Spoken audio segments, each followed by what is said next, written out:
Assalamualaikum warahmatullahi wabarakatuh. Nama saya Zulfikar Maulana Ibrahim. Saya berasal dari Serang, Cipocok Jaya dengan NIM 2117-2006. Hobi saya adalah membaca. Saya di sini akan menyampaikan yang pertama itu tentang relasi hubungan sains dan agama menurut Ian Barbour. Menurut Ian Barbour itu, ia mengusulkan 4 model hubungan antara sains dan agama yang mencakup berbagai cara keduanya itu berinteraksi. Yang pertama itu adalah relasi konflik, yang model ini menempatkan sains dan agama dalam posisi yang saling bertentangan.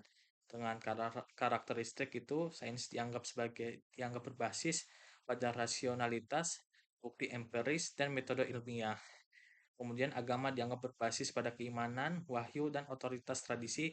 Dan terakhir, kedua perspektif ini dianggap tidak kompatibel. Kemudian adalah model independensi. Dalam model ini, sains dan agama itu dianggap sebagai dua domain yang sepenuhnya terpisah tanpa tumpang tindih.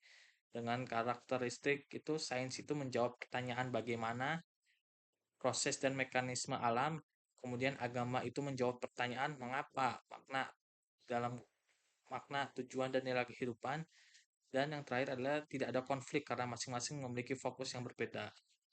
Kemudian itu model dialog. Dalam model dialog ini mengakui bahwa sains dan agama itu memiliki titik temu dan dapat saling berdialog untuk memperkaya pemahaman manusia. Dengan karakteristik sains dan agama dapat membahas isu-isu yang saling berkaitan seperti asal-usul alam semesta dan bioetika, dan keduanya itu dianggap berusaha menjawab pertanyaan besar yang sama dari sudut pandang yang berbeda. Dan yang terakhir itu model integrasi.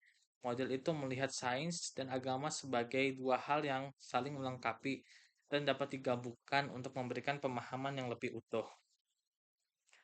Dengan karakteristik agama dapat memanfaatkan temuan ilmiah untuk memperkaya doktrin teologis, dan sains dapat mengambil inspirasi dari agama untuk menjawab pertanyaan tentang tujuan dan makna di balik hukum alam. Menurut Ian Harbour, hubungan antara sains dan agama itu tidak harus bersifat antagonis. Setiap model itu menawarkan cara yang berbeda untuk memahami interaksi keduanya. Pilihan model itu tergantung pada konteks dan cara pandang individu terhadap sains dan agama. Barbour sendiri mendukung model dialog dan integrasi karena ia percaya keduanya itu memiliki potensi untuk memperkaya pemahaman manusia tentang dunia dan keberadaannya. Kemudian yang kedua itu saya akan menjelaskan bagaimana saya melihat hubungan Islam dan fisika menurut saya sendiri. Kalau menurut saya itu hubungan antara Islam dan fisika itu dapat dipahami melalui pendekatan integrasi ilmu pengetahuan dan agama. Dalam perspektif Islam, ilmu fisika itu adalah salah satu cara untuk memahami tanda-tanda kebesaran Allah dalam ayat-ayat kauniyahnya yang tercermin dalam alam semesta. Kemudian yang ketiga itu bagaimana saya melihat prodi fisika di UIN dan apa yang berbeda dibandingkan dengan prodi fisika di universitas umum. Perbedaan yang bisa terlihat menurut saya itu program studi fisika di UIN Banten itu terletak pada integrasi nilai-nilai keislaman dalam kurikulumnya. Sebagaimana UIN UIN mengkombinasi pendidikan sains dengan nilai-nilai Islam yang tercermin dalam misi fakultasnya, seperti melaksanakan pengabdian masyarakat dalam bidang sains dan teknologi sesuai dengan nilai-nilai keislaman dan peradaban. Itulah yang membedakannya dengan universitas umum lainnya. Kemudian yang terakhir itu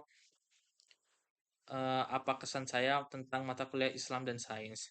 Nah, kesan saya itu terhadap mata kuliah Islam dan sains itu yang pertama itu menarik karena mata kuliah Islam dan sains itu mengintegrasi antara agama dan ilmu pengetahuan. Itu membuka wawasan tentang bagaimana Islam mendorong umatnya untuk mencari ilmu dan menjadikan sains sebagai bagian dari pengabdiannya kepada Tuhan.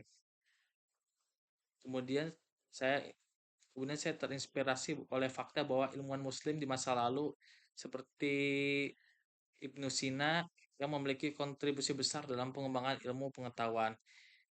Inilah kesan saya terhadap mata kuliah Islam dan sains. Sekian, terima kasih. Bila ada kekurangan, mohon dimaklumi dan dimaafkan. Wassalamualaikum warahmatullahi wabarakatuh.